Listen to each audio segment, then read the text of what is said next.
सभी को जय भीम, जय भारत, नमो बुद्धाय। आज मैं 39वां 39th पाठ भाग प्रस्तुत करने जा रहा हूँ। पुस्तक बुद्ध और उनका धम्म पर बनी यह विशेष वीडियो सीरीज का मैं निखिल सबलानिया, नई दिल्ली से। दोस्तों, मैं आगे कोई बात रखूँ इससे पहले आप मेरा फ़ोन नंबर तुरंत नोट कर लें। 8527533051, 8527533051। एक और नंबर है 8851188170, 8888511511, 885118, फिर दोबारा 88170। और हमारी वेबसाइट नोट करें nspmart.com, nspmart.com। पुस्तकों के लिए बौद्ध धर्म की पुस्तकें, त्रिपिटक के ऊपर पुस्तकें, बौद्ध धर्म पर सदाचार की पुस्तकें, बौद्ध धर्म पे बच्चों की पुस्तकें, बाबा साहेब जी की पुस्तक बुद्ध और उनका धर्म का विशेष संस्करण। आप इसके लिए मुझे संपर्क करें और सीधा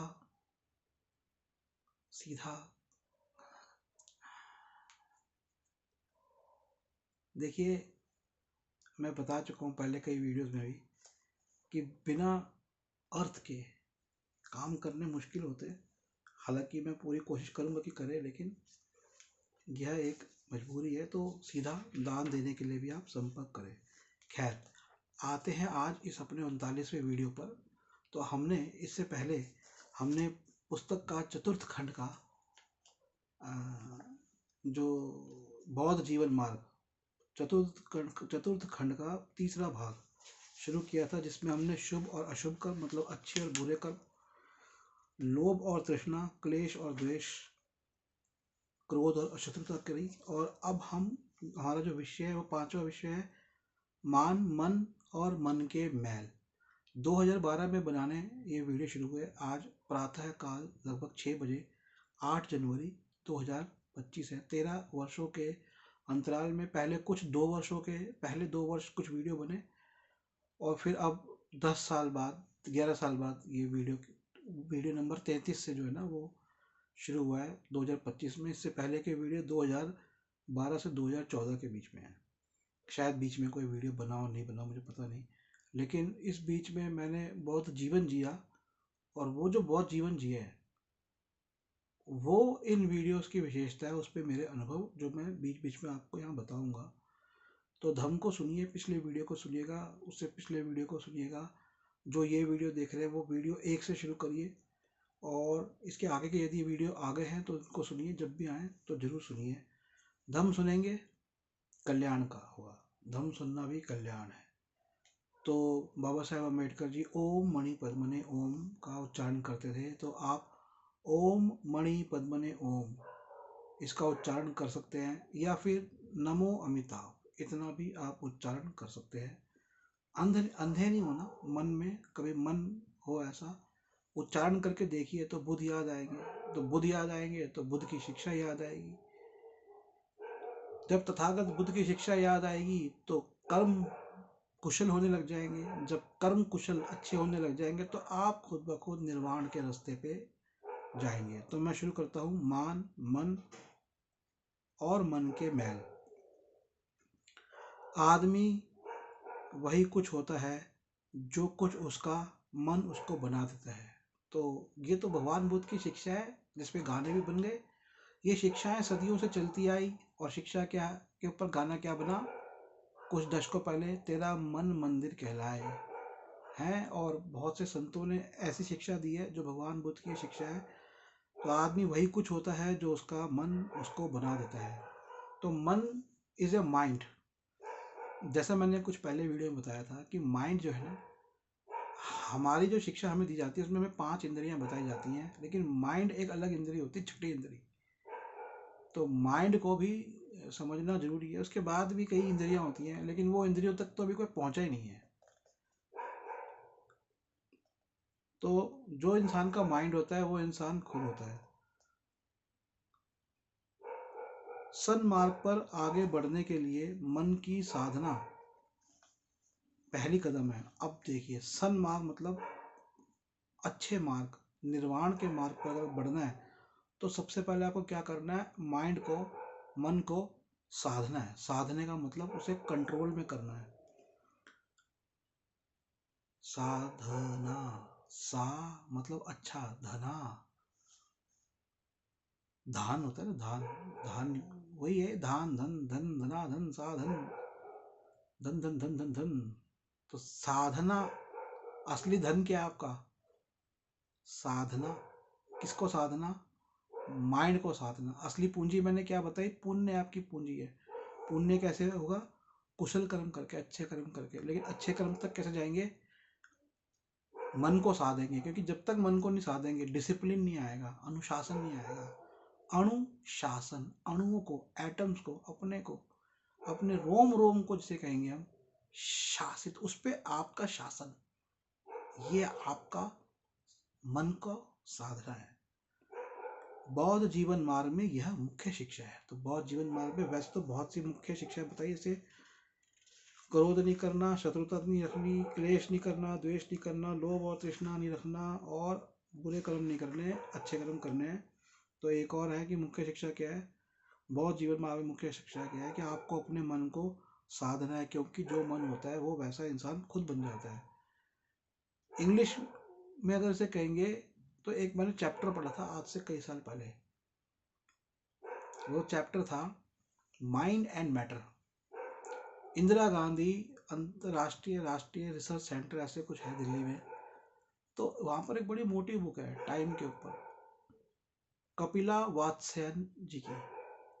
आई थिंक उसी बुक में एक ही चैप्टर था या किसी और बुक में था, मैंने उसके फोटो कॉपी करी थी, कुछ पढ़ा था कुछ मैं भूल गया था, पर मैं समझ गया था उस टाइम पर। और ये वर्ष 2000 या तो 3 की बात होगी, 3 से पहले, 2002 और 3 के बीच की बात होगी। माइंड एंड मैटर, मतलब आज से कितने साल पहले की बात है, 2025 चल रहा है, तो लगभग 20 22 23 साल पहले की बात है। तो माइंड एंड मैटर जब वो लिखा था, क्योंकि मैं इसलिए भी समझा था क्योंकि 98 से मैंने साइकोलॉजी सब्जेक्ट था और मैं मेडिटेशन वगैरह करने लगा था। तो मैंने एक स्पेशल सब्जेक्ट भी लिया था, सब सब्जेक्ट इंडियन साइकोलॉजी। तो उससे मैंने काफ़ी अपने विषय के अलावा भी मैं चीज़ें पढ़ रहा था। गीता की साइकोलॉजी क्या है, जैनिज्म की साइकोलॉजी क्या है, बुद्धिज्म की, तो इंडियन साइकोलॉजी को मैंने पढ़ा था। तो मैं समझ गया था कि वो क्या कहना चाह रहे हैं, माइंड एंड मैटर। और मैं आपको बताता हूँ, मैंने ना जब ये कार्यक्रम आने शुरू हुए थे साधु संतों के, तो चाहे कोई भी धर्म के हो, जैनिज्म के हो, हिंदुइज्म के हो, ईसाई धर्म के हो, कभी कभी मैं इस्लाम के भी सुन लेता था, तो मैं सबको सुनता था कॉलेज टाइम में। और मेरे मित्र मेरा मजाक उड़ाते थे कि तू घंटों घंटों बैठ के सुन कैसे लेता है। देखिए मैं इसलिए सुन रहा था क्योंकि आज मेरे को बोलना था। तो आपका, मैं मानता हूँ कि जो आपका जो प्रेजेंट में जो आप कर रहे हो ना, वो आपके भविष्य से जुड़ा होता है। वो इसलिए नहीं जुड़ा होता क्योंकि आप जो आज कर रहे हो आप उस रास्ते पे चलोगे, आप उस रास्ते पे हो, इसलिए आप आज वो काम कर रहे हो। ये बड़ी गहरी बात है, ये आपको हर एक को समझ नहीं आएगी, फिर भी आप थोड़े समझदार हैं आजकल, तो प्रबुद्ध लोग हैं तो समझ जाएंगे। तो आपको माइंड इज मैटर, तो जैसा आपका मन है आप वैसे खुद हो। भगवान बुद्ध 2500 साल पहले ये बात शिक्षा आपको दे रहे हैं।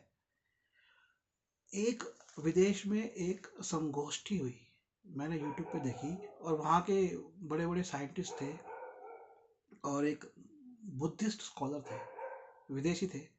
तो उन्होंने एक बात बोली कि हम आज टाइम ट्रैवलिंग, ये वो, अटरम सटरम, फला फला फला, स्पेस पे जाएंगे, ये सब बातें कर रहे हैं। लेकिन 2500 साल पहले वेस्ट, ईस्ट में, ईस्ट मतलब भारत में, पूर्व में बुद्ध हुए। उन्होंने बताया, भगवान बुद्ध कह रहे बुद्ध हुए, तो उन्होंने तो एक ऐसा मैथड बता दिया कि आप अपने मन के अंदर चले जाकर पता नहीं क्या क्या कर सकते हो, क्योंकि शक्तियाँ भी भगवान बुद्ध की। तो वो इस पे दे रहे थे कि हम जो पुरानी जो चीज़ है ना उसके ऊपर जाए, जो कि हमारे पृथ्वी के ऊपर ही हमारी शिक्षाओं के अंदर मौजूद है। तो जैसा माइंड होता है वैसा मनुष्य होता है। अब देखिए, अब इसको आप समझिए, अब आप अपनी जो माइंड की जो चेतना मिली हुई है, अब आप उसे अपनी दिमाग की चेतना कह सकते हो। नियंत्रण तो दिमाग का होता है, वो आप उसे आत्मा भी बोल सकते हो, लेकिन मैं चेतना कहना बेटर समझूंगा। तो क्या होता है, अब जैसी बुद्ध की शिक्षा है वो आपको बंधनों से मुक्त करती है। और बंधन क्या होता है? बंधन कुछ नहीं होता, पदार्थ होते हैं, नाम रूप होते हैं, पदार्थ फॉर्म में होता है। पदार्थ व्यक्तिगत भी होते हैं, पदार्थ चीजें भी होती हैं। जब आप उनसे मुक्त करते जाते हो तो माइंड मैटर बनने से रुक जाता है। और माइंड को मैटर नहीं बनना, माइंड निर्वाण में जाना है, यही बुद्धिज्म है, यही भगवान बुद्ध कहते हैं। I hope it's clear. मैं इसको आगे पढ़ता हूँ। यदि कोई आदमी दुष्ट मन से कुछ बोलता है या करता है तो दुख उसके पीछे पीछे ऐसे ही हो लेता है जैसे गाड़ी के पहिए गाड़ी खींचने वाले पशु के पीछे पीछे। तो यदि कोई आदमी दुष्ट मन से कुछ करता है, दो आपने दुष्ट मन आपने बुरा कर लिया, दुष्ट मन कर लिया, तो आपके पीछे दुख लगे रहेंगे। दुख तो आपका जैसे गाड़ी के पहिए, तो ये तो बुद्धिज्म का एक भगवान बुद्ध को समझाने का बहुत उस समय का तरीका है कि गाड़ी के पहिए के समान होते हैं, आपका फॉलो करते हैं, आपका पीछा करते हैं। यदि आदमी स्वच्छ मन से कुछ बोलता है या करता है तो सुख उसके पीछे पीछे ऐसे ही हो लेता है जैसे कभी साथ ना छोड़ने वाली छाया आदमी के पीछे। तो यदि आपने स्वच्छ मन से कुछ बोला है तो दुष्ट आदमी जो दुष्ट काम करेगा तो उसका जो दुख होगा उसका पीछे साथ देगा। और जो आदमी अच्छे मन से कुछ बोलता है, तो यहाँ पर दोनों सूत्रों में बोलने की बात कही गई है। तो आपकी वाणी, आपको वाणी मन से बोलोगे। कई बार हो सकता है कि आप ऊपर से अच्छा बोलने की कोशिश कर रहे हो लेकिन मन आपका बुरा हो, तो वो समझ में आ जाता है, समझ में सामने वाले को भी आ जाता है और विधाता को भी आता है कि नहीं। अभी ये कुत्ता बहुत भौंक रहा है तो मैंने थोड़ा सा वीडियो रोका, फिर मैंने इसे चला दिया, मैंने कहा भौंकने दो। इस बेचारे की एक बात मैं आपको बताता हूँ, धम्म समझाता हूँ आपको, निर्वाण का जो भगवान बुद्ध जो समझा रहे हैं। एक कुत्ता होता है, एक गली या मोहल्ले के अंदर होता है। उस गली या मोहल्ले में आसपास उसके, जैसे शहरों में तो पास पास है 10-20 मकान इकट्ठे हो गए, उस 10-20 मकान की एक तरह से बेचारा चौकीदारी करता है। उसके पास वहाँ मकान नहीं होता, उसके पास वहाँ रहने के लिए कोई गद्दा नहीं होता, सोने के लिए, देखने के लिए टीवी नहीं होता, बिल्कुल कोई संसाधन नहीं होता। उसे प्रकृति ने सिर्फ बाल दिया होता है, त्वचा पर सर्दी हो गर्मी हो नहाता नहीं है, कुछ नहीं होता, ये उसका जीवन होता है। फिर भी वो बेचारा ऐसे भोगता है और भोग के हमारी सुरक्षा करता है। कई लोग तो ये भी मतलब सिद्धांत है कि कुछ बुरी शक्तियाँ जो आती है उनको भी ये दूर करता है, चोरों को दूर रखता है। अब ये देखिए, मान लीजिए कि इसको इस स्थान पर टिके रहने के लिए अगर ये ऐसा ना भोगे तो मुझे लगता कि लोग इसकी कोई इज्जत करें, तो कहेंगे अरे ये तो चुपचाप है, ये तो कुछ करता ही नहीं है। तो उसको इस स्थान पर टिके रहने के लिए सिर्फ एक प्याली दिन में दूध के लिए इतनी प्रयास करने लगते हैं। तो अगर आप निर्वाण चाहते हैं, या कोई लोग स्वर्ग कह सकते हैं, वो चाहते हैं, निर्वाण में बेटर कहूँगा, तो वहाँ के लिए आपको कितने प्रयास करने पड़ेंगे, आप सोचिए इस बारे में। तो ये दोनों जो सूत्र हैं ये बोलने के ऊपर है कि जो आपको बोलना है वो अच्छे मन से बोलोगे तो सुख मिलेगा, बुरे मन से बोलोगे तो दुख मिलेगा। इस चंचल, अस्थिर, दुर्क्षय, दुर्निवार्य मन को मेधावी आदमी ऐसे ही सीधा करता है जैसे बाण बनाने वाले बाण को। तो मन चंचल है, अस्थिर है, दुरक्षय है और दुनिवार्य है। मैं इनको बताता हूँ आपको इनका मतलब। तो इन शब्दों का अर्थ इतना आसान नहीं होता क्योंकि ऑनलाइन भी नहीं मिलते, फिर भी मेरे को कुछ तो जो नज़र आ रहे हैं। तो मन के बारे में क्या कहा है कि मन चंचल है, अस्थिर है, दुरक्षय मतलब मन बुरी दृष्टि वाला भी होता है। मन में जैसे कई घृणा वगैरह की भावनाएं होती है। और दुनिवार्य मतलब कठिन हो, कि इसको सही करना कठिन हो। तो इस चंचल, अस्थिर, दुरक्षय, दुनिवार्य मन को मेधावी आदमी, अब ये जो शब्द होते हैं ना इनके अर्थ बड़े गहरे होते हैं। अब वैसे तो हमारे यहाँ पे मेधावी का मतलब होता है, मेधा का मतलब होता है बुद्धि। तो मेधावी मतलब बुद्धिमान। अब इसको हम इतना ही अर्थ समझते हैं, आदमी ऐसे ही सीधा करता है जैसे बाण बनाने वाला। तो हर चीज को बुद्धि से ठीक किया जा सकता है। किस चीज को? मन के सारी बुराइयों को। जिस प्रकार पानी से बाहर स्थल पर फेंकी हुई मछली तड़पती है। मैं एक बात कहना चाह रहा हूँ, ये कुत्ता भौंकता है ना, तो मेरे को ऐसा ऐसा लगता है जैसे भगवान बुद्ध जब ध्यान साधना में बैठे तो मार आया। हालांकि मार को भी चीन में एक बोधिसत्व माना जाता है कि वो भी प्रकट जानबूझ के बनाया था कि कोई और भी ऐसा तपस्या करे, कोई भी तपस्या करे या कोई भी ध्यान प्राप्ति की, तो उसको जाके डराए, उसको लोभ दे। लेकिन मार तो आएगा ना। अभी मैं पढ़ रहा हूँ तो मार आएगा कि नहीं आएगा? कोई बुराई आएगी ना। तो कहते हैं कि कुत्ता भौंकता है, कि मतलब अब आप कहेंगे ये अंधविश्वास है, लेकिन आप जैसे अंधविश्वास मानिए चाहे मजेदार बात मानिए, लेकिन कुछ तो होता होगा ना। मतलब आप जब आप अच्छाई वातावरण में छोड़ेंगे तो जो बुराई है वो कुछ तो उसका प्रभाव, वो भी तो कोशिश करती है ना कि नहीं। आप इसको चाहें तो अंधविश्वास, मैं अंधविश्वास नहीं, इसको ऐसे मजाक के रूप में भी ले सकते हैं।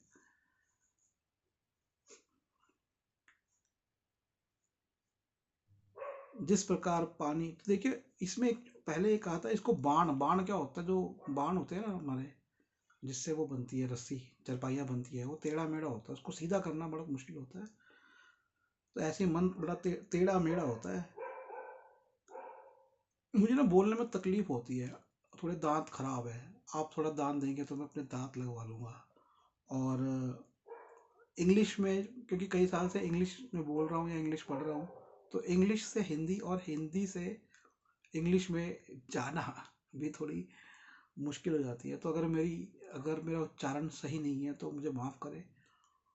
थोड़ा दांत का काम करा लूँ, फिर हो सकता है कि थोड़ा और उच्चारण सही हो जाए। तो जिस प्रकार पानी में जिस प्रकार पानी से बाहर स्थल पर फेंकी हुई मछली तड़पती है, उसी प्रकार मार। अरे ये क्या हो गया? मैंने तो पढ़ी नहीं थी लाइन, मैंने मार का नाम लिया, कुत्ता भी भौंकना शांत हो गया, और यहाँ पे देखिए इस पंक्ति में मार। तो ये जो होती है ना, ये चीजें, ये चमत्कार होते हैं। बोलो तो खैर दोबारा हुआ ये, जो जिसे हम इत्तेफाक कहने लग जाओ, चमत्कार कहने लग जाओ, ये कुछ नहीं होता। ये हम समय में प्रवेश कर रहे हैं ना, तो वो जो समय में हम प्रवेश कर रहे हैं वो पहले से कहीं ना कहीं है। तो मैं जिम में गया, आई थिंक आज या कल की बात होगी। तो मैंने क्या किया, मैं जनरली जब ट्रेडमिल पे जाता हूँ तो मैं उस पर अच्छा टाइम समय बिताता हूँ। कभी भी ये नहीं हुआ कि मैंने 2-2.5 मिनट में वो बंद कर दी। कल पहली बार हुआ कि मैंने 2 मिनट बाद, क्योंकि थोड़ा मेरे को थकावट थी, तो मैंने 2 मिनट के समय में ही, मतलब मैं कम से कम 7 से 10 मिनट या आधा घंटा भी कई बार करता हूँ। और 7 मिनट से कम, 8-7-8 मिनट से कम मैंने कभी नहीं करी। मैंने पहली बार हुआ कि 2 मिनट पे मैंने उसका बटन दबाने लगा। जैसे ही मैं बटन दबाया, वैसे ही लाइट चली गई और वो झटके से रुक गई। अगर मैं वो बटन नहीं दबाता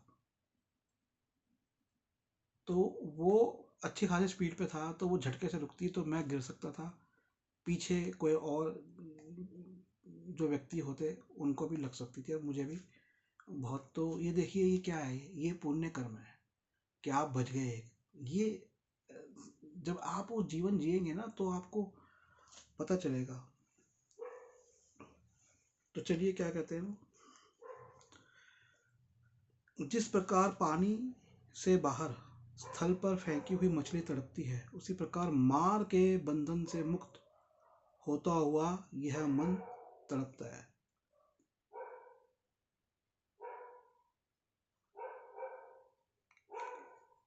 तो वो ये कह रहे हैं कि जब आप बंधनों में चले जाते हो, तो जो ये बंधन मार के बंधन माने जाते हैं, तो उनके बंधनों से मुक्त होके फिर आपका मन तड़पता है। तो ये मेरे को भी थोड़ा सा क्लियर नहीं हो रहा है, आगे पढ़ते हैं तो हमें और क्लियर हो जाएगा। जिसे काबू में रखना कठिन है, जो चंचल है, जो हमेशा मौज ही खोजता रहता है, ऐसे मन को काबू में रखना अच्छा है। काबू में रहा हुआ मन सुख को देने वाला होता है।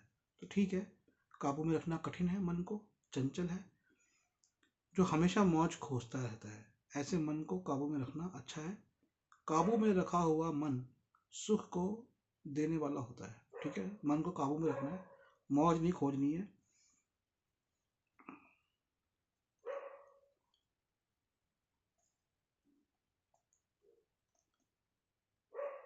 अपने आप को एक प्रदीप या द्वीप दीप बनाओ, एक दीप बनाओ, दीपक बनाओ, दिया बनाओ, परिश्रम करो।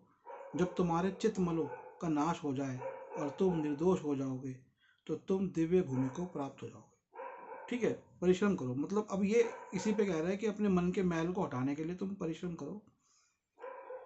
जिस प्रकार सुनार क्षण क्षण करके, थोड़ा थोड़ा करके चांदी के मैल को दूर कर देता है, उसी प्रकार बुद्धिमान आदमी को चाहिए कि क्षण क्षण करके 100 चोट सुनार की, जिसे कहते हैं ना, थोड़ा थोड़ा करके, तो वही प्रैक्टिस करते जाओगे तो अच्छे काम करते जाने की हैबिट पड़ जाएगी।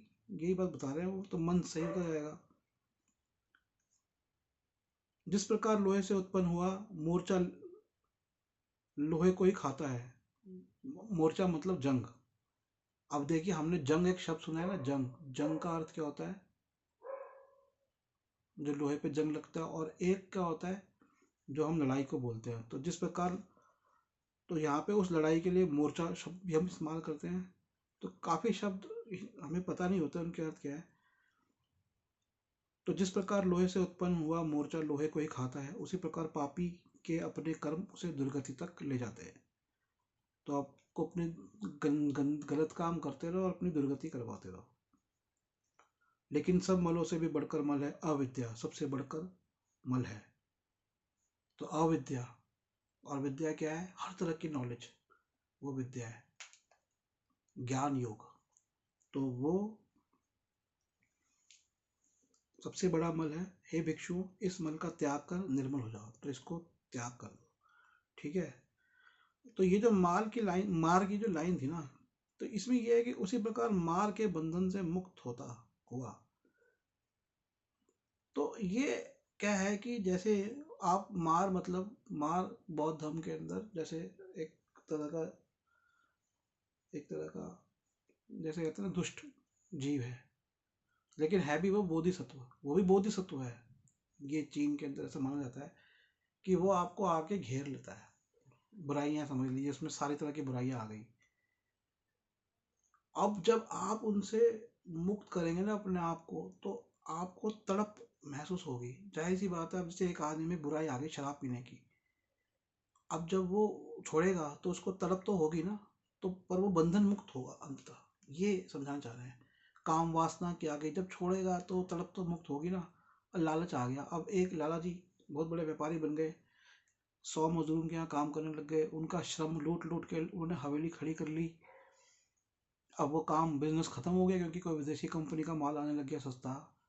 अब उनको ये लगा कि यार मैं तो गलत कर रहा था इन मजदूरों के साथ, लेकिन अब उनको वो छोड़ छाड़ के अगर नॉर्मल जीवन जीने जाएंगे तो वो नौकर चाकर, वो स्वादिष्ट भोजन, वो जिन भी कामों में संगलित थे, वो सब से उनको छुटकारा तो मिलेगा, पर उससे उनको तलब भी होगी। ये कि मार के जब बंधन से आप मुक्त हो गए, तो बंधन में बंधना आसान है, मुक्त होना मुश्किल है। इस बात को समझिए। और मुक्त होने में एक अलग तड़प है। बंध के तो आप फंसोगे ही फंसोगे, जब मुक्ति लोगे तो तड़प है, लेकिन मुक्ति अगर हो जाए तो वो फिर अच्छी बात है आपके लिए। तो सबसे बड़ा मल, सबसे बड़ी मल क्या है? अविद्या। जो आदमी कौवे की तरह निर्लज है, शरारती है, दुस्साहसी है, दुष्ट है, उसके लिए जीवन सुकर है।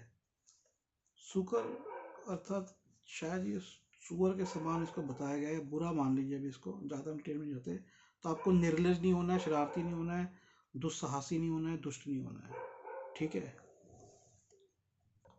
तो सुकर का मैंने अर्थ देखा, उसके कई अर्थ हैं। तो सुअर तो उसका एक अर्थ है ही, और उसका एक और अर्थ है कि ये एक नरक का नाम भी है। तो बौद्ध धर्म के अंदर ना कई तरह के नरक बताए गए हैं।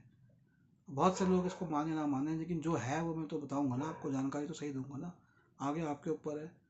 इसके बड़े सारे मीनिंग है कि वराह भी होता है जो तीसरा अवतार है विष्णु का, इसको दान उदारता या परोपकारिता भी कहते हैं, तो वो तो इसका मीनिंग नहीं है। तो मेरे को ये लग रहा है कि ये जो यहाँ पर कहना चाह रहे हैं, या तो कि जो आदमी कौवे की तरह निर्लज, शरारती और दुस्साहसी है, उसका दुष्ट है, उसका लिए जीवन सुकर, अर्थात ये सुअर के समान ही कहना चाह रहे होंगे। ठीक है। लेकिन जो आदमी विनम्र है, सदैव पवित्रता की खोज में रहता है, अनासक्त है, शांत है, निर्मल है, बुद्धि मुक्त है, ऐसे आदमी के लिए जीवन सुकर नहीं होता। तो जीवन आप सुकर का एक और अर्थ है अस्त व्यस्त, तो ये भी उसका अर्थ हो सकता है। तो मतलब अच्छा जीवन होता है, किसका होता है?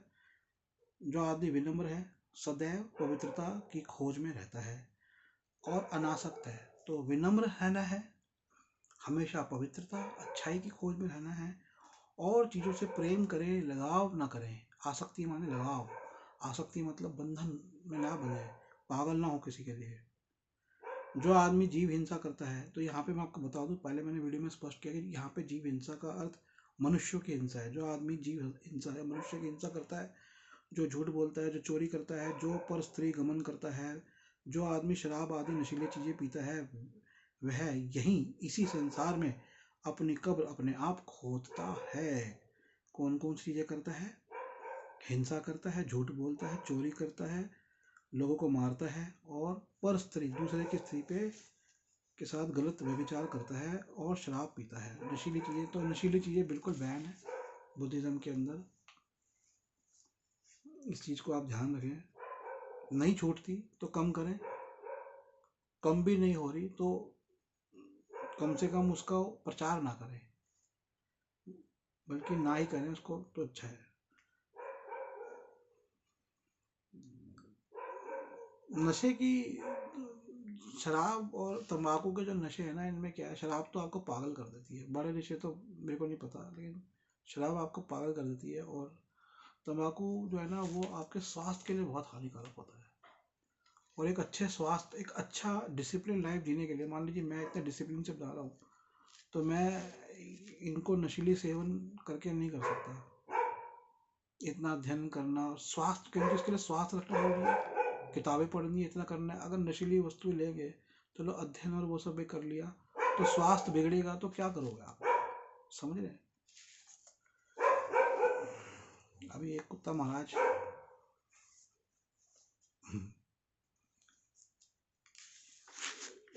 थोड़ा सा रह गया, मैं इसको अंत करता हूँ। जो आदमी जीव हिंसा, अच्छा, हे आदमी इस बात को, या मैं कहूँगा हे मानव इस बात को जान ले कि असंयत ही, तो हे आदमी या हे मानव इस बात को जान ले कि असंयत की हालत अच्छी नहीं रहती। तो जिसमें असंयत या संयमित होता है, जो अपने पे नियंत्रित नहीं कर पाता है, गलत काम करता है, उसकी हालत सही नहीं रहती। सावधान रहे कि लोभ और पाप कर्म तुझे लंबे समय अर्थात चित्त काल तक दुख में न डाले रहे। तो लोभ और पाप कर्म से दूर रहे, अन्यथा वे आपको लंबे समय तक दुख में डाले रखेंगे। संसार किसी को कुछ देता है तो श्रद्धा से देता है या खुशी से देता है। यदि आदमी दूसरे को मिलने वाले पानी या भोजन को देखकर जलता है, तो उसे ना दिन को शांति मिल सकती है और ना रात को। मैंने एक्सप्लेन कर चुका हूँ आपको ये बातें। अच्छा, एक बात ये भी देखिए कि जो लोग कमाते हैं, जिनको मोटा कमाई होती है, तो वही ध्यान रखें कि उनके लिए जो भी लोग काम करते हैं वो श्रद्धा से करते हैं, लेकिन लोग वापस उसका कुछ नहीं देते उन काम करने वालों को। ये बड़ी गंदी बात है, उनको देना चाहिए, उनका डिजर्विंग होते हैं बेचारा इंसान। जैसे मैंने कहा कि जो आदमी दूसरे के लिए काम करता है ना, वो तो वो पौरुष होता है उसमें। एक कारीगर में, एक कामगार में, एक वर्कर में, एक मजदूर जैसे आप कह लो, वो उसमें पौरुष होता है। पौरुष उसमें नहीं होता जो उनसे काम लेता है, असल में वो पैरासाइट होता है। ये पौरुष वाले होते हैं, ये परजीवी होते हैं।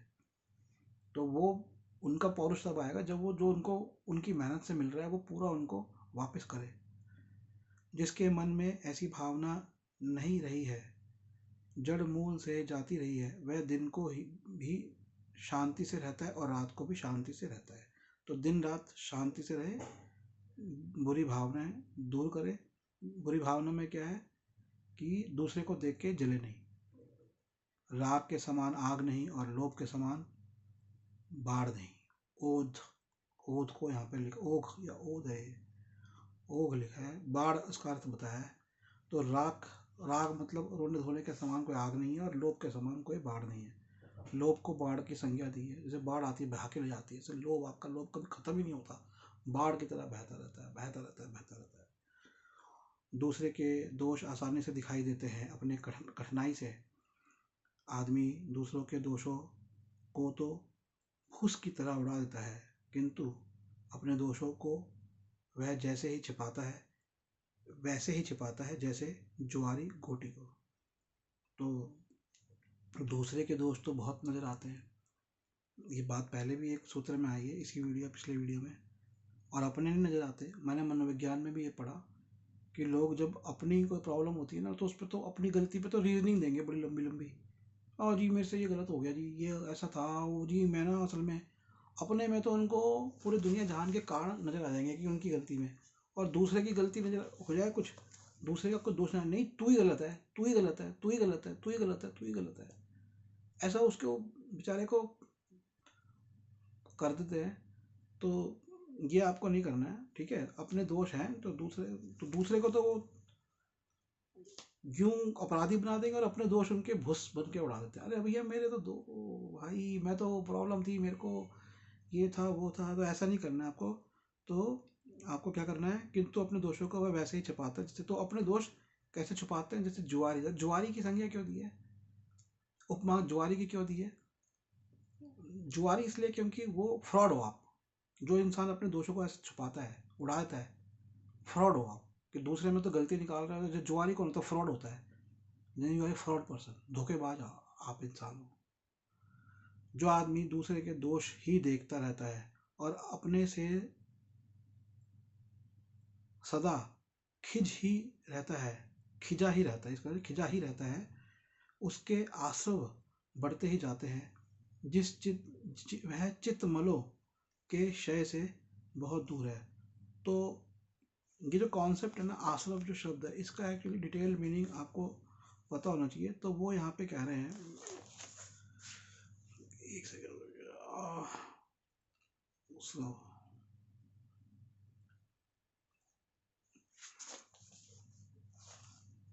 तो जैन धर्म में आश्रव के दो भेद होते हैं, सांप्रदायिक आश्रव, तो उन पापी या कर्मों से होते हैं। तो बेसिकली क्या है कि ये एक तरह के आश्रव मतलब it is the product of your bad karmas, कि आपका प्रोडक्ट है, बैड कर्म, गलत काम करते हैं तो उससे किस तरह के चीज़ें निकलते हैं, उसको आश्रव कहते हैं। तो जो आदमी दूसरों के दोष देखता रहता है, उसके अपने से सदा खिंचा ही रहता है, उसके आश्रव बढ़ते जाते हैं। तो मतलब उसके जो आश्रव है वो बढ़ते जाते हैं वह चितमलों के साथ के क्षय से। तो उसके जो अपनी गंदगी है ना वो साफ नहीं होती। कहते हैं ना, इसको सिंपल समझे कि भाई दूसरों में कमी, कहते हैं ना कि वो एक है इसी को शॉर्ट में कि बुरा जो खोजे मैं चला बुरा ना पाया कोई, जो आपको खोज या पाया मुझसे बुरा ना कोई। तो अपनी बुराइयां वहीं रहती है, दूसरे की बुराइयां खोजते रहते हैं और अपने से हमेशा खिंचे रहते हैं। वह चितमलों के क्षय से बहुत, उनसे उनके जो चित्त के मल, चितमल मतलब उनकी जो है ना कि शुभ कर्म करने के लिए जो उनका पवित्र मन होता है। जैसे कि शुरुआत में इसमें कहा कि मन ही मनुष्य है, एक तरह से मन ही सब कुछ है, तो वो मन साफ नहीं हो पाता। ठीक है, जब मन साफ होगा तो आगे बाकी चीज़ें होंगी। सभी पापों से बचो, कुशल कर्म करो, अपने विचारों को शुभ रखो, यही बुद्ध की शिक्षा है। तो सभी पापों से बचो, कुशल कर्म करो और अपने विचारों को शुभ रखो। ये हम अगला वीडियो 40 करेंगे, जिसमें होगा अपना आप और आत्म विजय। मुझे उम्मीद है कि आपको ये पसंद आया होगा। आप एक बार फिर से नंबर नोट कर लें, मोबाइल नंबर 8527533051, और हमारी वेबसाइट है nspmart.com। कृपया करके थोड़ा सा आगे बढ़ाइए धर्म को और हमारे साथ जुड़िए और हमारी बौद्ध धर्म को आगे बढ़ाने में सहायता करिए। हमारी सहायता आपका एक पुण्य कर्म होगा जो आपको भी आगे तक लेकर जाएगा। मैं आपको बताता हूँ, मेरी माता जी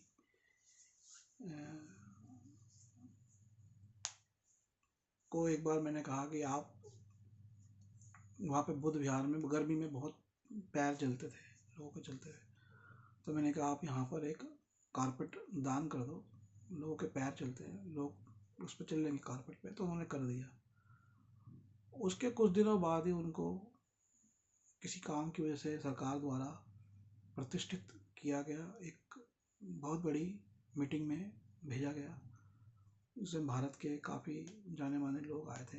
तो ये उनके जीवन में सेवा में रहते हुए प्रथम बार था कि उनको इस तरह प्रतिष्ठा का अवसर मिला। तो मैंने मम्मी को कहा भी, मदर, कि आपका जो वहाँ पे जो बुद्ध विहार में जो दान किया था ना, ये उसका परिणाम है। तो मैं ये नहीं कहता आप आंख बंद करके दान करो, तो हमें भी आप करो, ताकि हम भी, पांडुलिपियों का अनुवाद है, काफ़ी काम है, बौद्ध किताबों का प्रकाशन है, और धर्म सुनने के साथ साथ आप उसका अनुशासन से पालन करिए और पुस्तकें अवश्य पढ़िए। खाली ध्यान, अभी बहुत एक ध्यान मेडिटेशन। अब देखिए आप, यहाँ पर इस चैप्टर में हमें पता लगा कि भगवान बुद्ध कह रहे हैं कि सबसे बड़ा मल, सबसे बड़ी जो समस्या है, गंदगी है, वो है अविद्या। अविद्या कैसे दूर होगी? अभी मैं यहाँ पे मेरे चारों तरफ किताबें हैं, उधर आई थिंक 20-25 से ज़्यादा किताबें हैं, जो इधर 25 किताबें, उधर 25 किताबें। मैंने जो थोड़ा बहुत अर्निंग करी ना, वो सारी किताबें खरीदी है। ये मेरी पूंजी है और कुछ नहीं है। तो मेरी पूंजी क्या है? वो किताबें पढ़ के। असली पूंजी मेरी क्या है? वो किताबें पढ़ के, जब मैं किताबें लिख रहा हूँ या लोगों को ज्ञान दे रहा हूँ या पढ़ रहा हूँ, वहाँ से जो मेरे को पुण्य प्राप्त हो रहा है, वो मेरी पूंजी है। इस बात को समझिए। मैंने कहा तो अपनी अविद्या को दूर करिए। खाली ये नहीं कि आपने ये सुन लिया। और बहुत बड़ी समस्या आने वाली है। मशीनीकरण जिस तरह से हो रहा है, इंसान को, उसकी बुद्धि, उसके शरीर, अपने शरीर को दुरुस्त रखिए, व्यायाम करिए, जिम करिए, पार्क में जाइए। उसका शरीर और उसका हर चीज़ खत्म होने वाली है। तो इसलिए विद्या में घुस जाइए। अब छोड़ दीजिए। अपने फैमिली में 4 मेंबर है, तो नहीं कि चारों जाके काम करने लगे। 2 काम करे तो 2 विद्या के क्षेत्र में कुछ करें। विद्या ये नहीं कि नौकरी वाली विद्या, कि ध्यान, अध्ययन, कई चीज़ें समझें, सामाजिक चीज़ें समझें, सामाजिक, राजनीतिक, धार्मिक रूप से सक्रिय होइए, इस तरह के कार्य करिए। तो फ़ोन जरूर करिएगा 8527533051, 8527533051 पर। मैं निखिल सबलानिया अब इस वीडियो का 40वां एपिसोड लेकर आऊँगा आपके सामने।